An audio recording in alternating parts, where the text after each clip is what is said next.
बिस्मिल्लाहिर्रहमानिर्रहीम अस्सलाम वालेकुम। मेरा नाम है मुंतहर और मेरा प्रेजेंटेशन का टॉपिक है types of atomic fluorescence transitions. Fluorescence emission होती है वो डिफरेंट पाथवेज के थ्रू हो सकती है depending upon the wavelength of the emitted radiation as compare to the wavelength of the absorb radiation. Fluorescence transitions की 6 तरह की टाइप्स हैं। Resonance fluorescence, Stokes direct line fluorescence, step wise line fluorescence, 2 step excitation और double resonance fluorescence, thermal fluorescence और sensitize fluorescence. सबसे पहले हम resonance fluorescence को डिस्कस करते हैं। जो रेजोनेंस फ्लोरेसेंस है इसमें क्या होता है कि जो जितनी वेवलेंथ से ग्राउंड स्टेट से एक्साइटेड स्टेट में इलेक्ट्रॉन जाता है, जब एक्साइटेड स्टेट से वो ग्राउंड स्टेट में वापस आता है तो वो उतनी ही रेडिएशन को एमिट करता है। जितनी रेडिएशन अब्जॉर्ब किया उसने एक्साइटेड स्टेट में जाने के लिए उतनी ही वो एमिट करेगा ग्राउंड स्टेट में वापस आने के लिए। इसे हम कहते हैं रेजोनेंस फ्लोरेसेंस, यानी कि एमिशन की वेवलेंथ और अब्जॉर्बेंस की वेवलेंथ इक्वल होती है। इसमें हम मैग्नीशियम की एग्जांपल डिस्कस कर लेते हैं।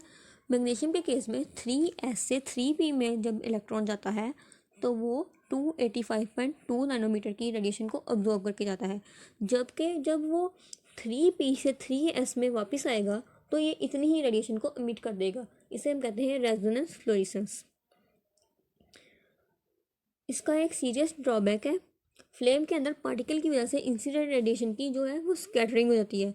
तो ये जो स्कैटर रेडिएशन है ये इक्वल होती है फ्लोरेसेंस एमिशन के, और ये इसकी वजह से हम प्रॉब्लम को हो सकती है, सिग्नल हमारा गलत आ सकता है, हाई वेवलेंथ की रेडिएशन हमें ऑब्जॉर्ब हो सकती है, हाई वैल्यूज की रेडिएशन।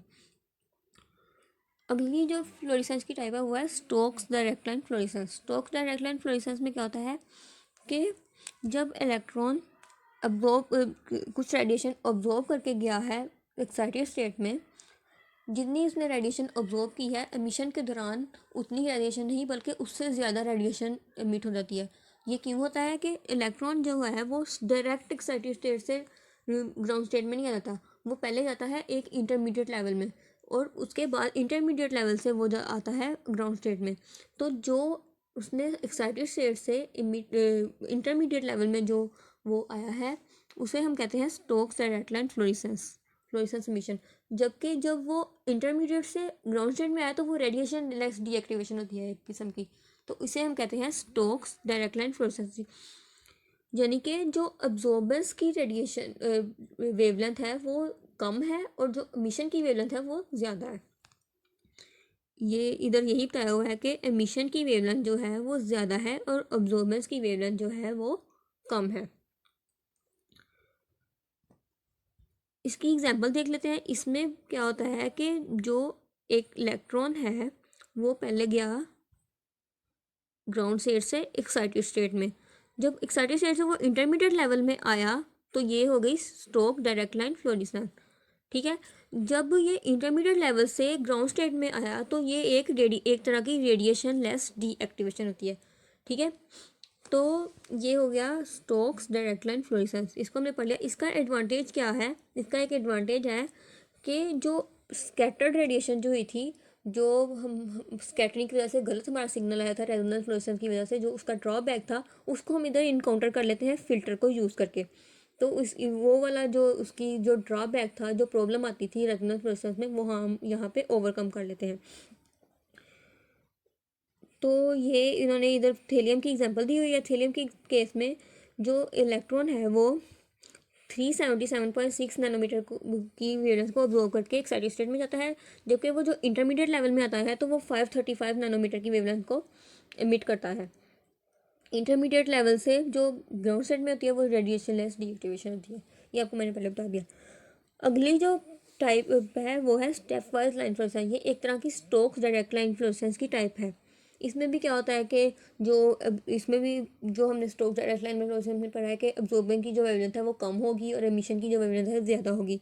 तो इसमें क्या होता है कि जो इनिशियली एक्साइटेड जो होता है हाई स्टेट में जब एब्जॉर्प्शन रेडिएशन के जरिए जाता है, तो जब वो इंटरमीडिएट लेवल में जाता है तो वो क्लोजिंग की वजह से रेडिएशन लेस डीएक्टिवेशन होती है, जबकि जब इंटरमीडिएट लेवल से वो जाता है ग्राउंड स्टेट में तो ये जो एमिशन होती है, फ्लोरेसेंस एमिशन होती है, इसे हम कहते हैं इसे इंटरमीडिएट लेवल से जो ग्राउंड स्टेट में है तो वो फ्लोरेसेंस एमिशन होती है।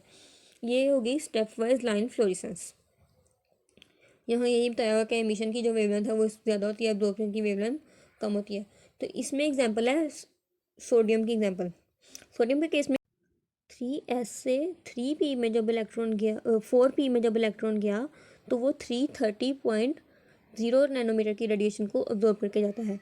लेकिन जब ये 3p से 4p से 3p में आता है तो रेडिएशन लेस डीएक्टिवेशन होती है। जबकि ये 3p से जब 3s में जाता है तो 3p की दो शेप्स हैं, 3p 1/2 और 3p 3/2। ये ट्रम्प सिंबल में आप लोगों ने पढ़ा होगा पहले। तो जब ये 3p 1/2 से रेडिएशन एमिट करता है तो वो 589.6 नैनोमीटर की रेडिएशन होती है। और जब 3p से जो 3s में आता है तो 589.0 की रेडिएशन एमिट करता है। ये तो दोनों ही रेडिएशन जो है वो अब्जॉर्प्शन की रेडिएशन से तो ज़्यादा ही है। तो ये होती है स्टेप वाइज लाइन फ्लोरेसेंस। अगली जो फ्लोरेसेंस की टाइप है वो है टू स्टेप एक्साइटेशन और double resonance fluorescence. Two step excitation में हम दो डायलेजर यूज़ करते हैं। एक जो डायलेजर है वो इलेक्ट्रॉन को ग्राउंड स्टेट से एक्साइटेड स्टेट में लेके जाता है, और जो दूसरा डायलेजर है वो एक्साइटेड स्टेट से फर्दर हायर एक्साइटेड स्टेट में ले जाता है। तो जो एमिशन होती है वो इसी बेस पे वो जो होती है वो एमिशन होती है। इसे हम कहते हैं टू स्टेप एक्साइटेशन और डबल रेजोनेंस प्रोसेस, यानी कि दो स्टेप में जो इलेक्ट्रॉन है वो उसने रेडिएशन ऑब्जॉर्ब की है और वो हायर स्टेट में गया है, इसलिए हम इसे कहते हैं टू स्टेप एक्साइटेशन। अगला जो टाइप है वो है थर्मल फ्लोरेसेंस। थर्मल फ्लोरेसेंस या थर्मली असिस्टेड फ्लोरेसेंस में क्या होता है कि जो ग्राउंड स्टेट से जब एक्साइटेड स्टेट में जो इलेक्ट्रॉन गया है वो होता है वो रेडिएशन लेस डीएक्टिवेशन के जरिए जाता है। रेडिएशन लेस एक्साइटेशन के जरिए जाता है। रेडिएशन लेस मतलब एक्साइट हुआ है तो उसने रेडिएशन अब्जॉर्ब किया। रेडिएशन लेस एक्साइटेशन के जरिए वो एक्साइटेड स्टेट में गया, और जब फर्दर हायर लेवल में जाएगा तो वो थर्मल एक्साइटेशन के जरिए जाएगा। और जब ये जो रेडिएशन एमिट करेगा तो वो इस एब्जॉर्प्शन की रेडिएशन से कम होगी, यानी शॉर्टर वेवलेंथ उसकी होगी। तो इसे हम कहते हैं थर्मल फ्लोरेसेंस। इसे हम एंटी स्टोक फ्लोरेसेंस भी कहते हैं। Stoke fluorescence, stoke direction fluorescence में क्या होता था कि जो एब्जॉर्प्शन की वेवलेंथ थी वो कम होती थी एक्साइटेशन से, एमिशन से। तो लेकिन इस केस में क्या होता है कि एमिशन की जो वेवलेंथ है वो कम है और एब्जॉर्प्शन की वेवलेंथ जो है वो ज़्यादा है। इसे हम कहते हैं थर्मल फ्लोरेसेंस या थर्मली असिस्टेड फ्लोरेसेंस। ये देखिए जो बताया हुआ कि एमिशन की जो वेवलेंथ है वो कम है और एब्जॉर्प्शन की वेवलेंथ जो है वो ज़्यादा है। इसे एंटी स्टोक फ्लोरेसेंस भी कहते हैं, यानी कि ये इसका उल्टा है स्टोक डायरेक्ट लाइन फ्लोरेसेंस का।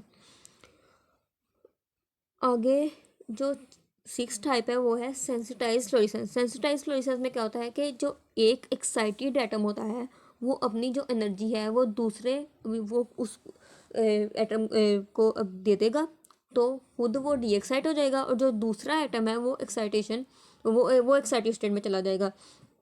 जो पहला है उसे हम कहते हैं डोनर, और जो जिसने एक्सेप्ट किया है, जिसने उसकी एनर्जी एक्सेप्ट की है उसे हम कहेंगे एक्सेप्टर। तो जो एक्सेप्टर है वो फिर फ्लोरेसेंस एमिशन करेगा और वेवलेंथ को एमिट करेगा। इसे हम कहते हैं सेंसिटाइज्ड फ्लोरेसेंस। इसे हम डिफरेंट एनालिटिकल पर्पस में यूज़ कर सकते हैं। ये था हमारा आज का टॉपिक। उम्मीद है आपको समझ आ गई होगी।